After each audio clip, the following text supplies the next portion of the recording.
CBS News polling shows that Republicans are now estimated to win 228 seats in the House, 4 more than our polling showed just 2 weeks ago, as the GOP continues to be projected to regain control.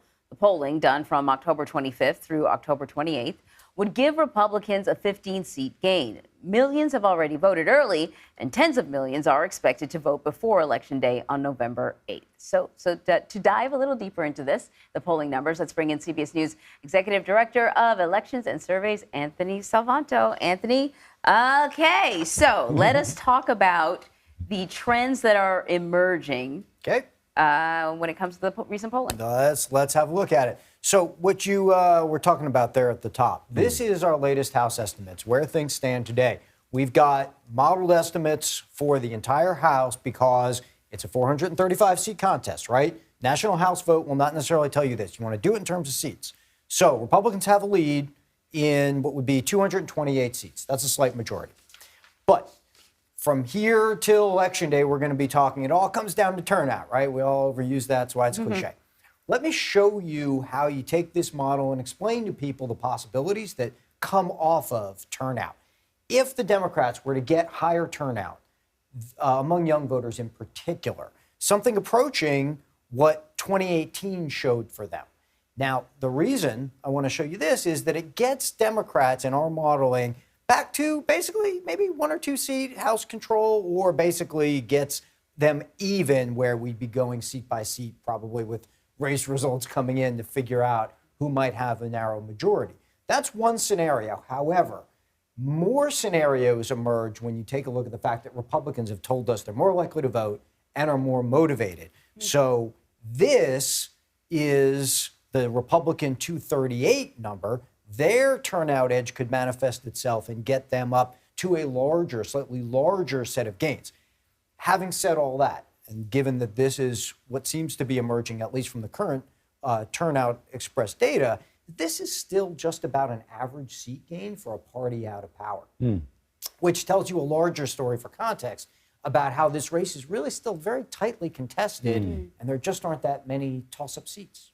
So the narrative is that there is this large Republican wave. That's the language that's been used, which suggests that it's a sentiment in the country that is shifting towards center-right. But clearly, even in excess of 25 seats, it'd be interesting to go back and look at some historic midterms and see what some of those numbers look like. For example, President Obama's first term, that was a huge 60-odd seats, right? 63 seats.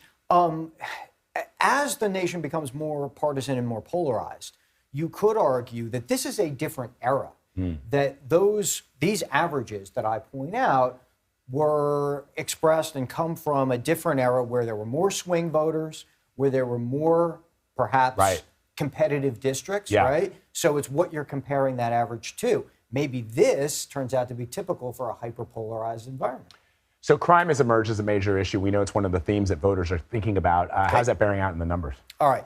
One of the things I wanted to look at is we know we're seeing a lot of negative ads. We're seeing a lot of positive ads from the parties, or a lot of negative ads. So are they working? Are they having an effect? You talked about crime. This is one thing in particular that stood out. You've got a slight majority of likely voters who think if the Democrats were to win, that they would cut police funding, right? And that's what voters think, that perception.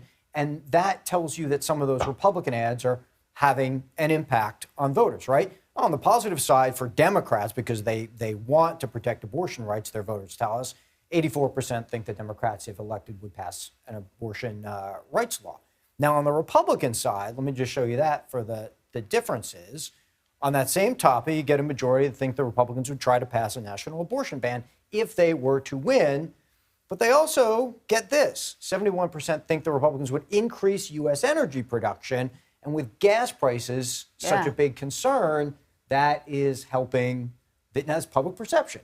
That's public perception. But that's what ultimately matters when people go to cast a vote, right? That is interesting. So speaking of all those sort of negative ads, how is the message war playing out this cycle? 'Cause I know I've noticed so many negative ads in the last couple of weeks. Yeah. Well, one of the things that has been interesting to me is this sort of closing arguments between the Democrats saying democracy is under threat and Republicans sort of emphasizing the economy. So on that point about Democrats maybe and what they think would happen, there's this 56% who think Republicans, if they win, would have efforts to try to overturn Democratic wins in elections. So a lot of skepticism, at least certainly for people who are voting Democrats, that are underpinning a lot of that.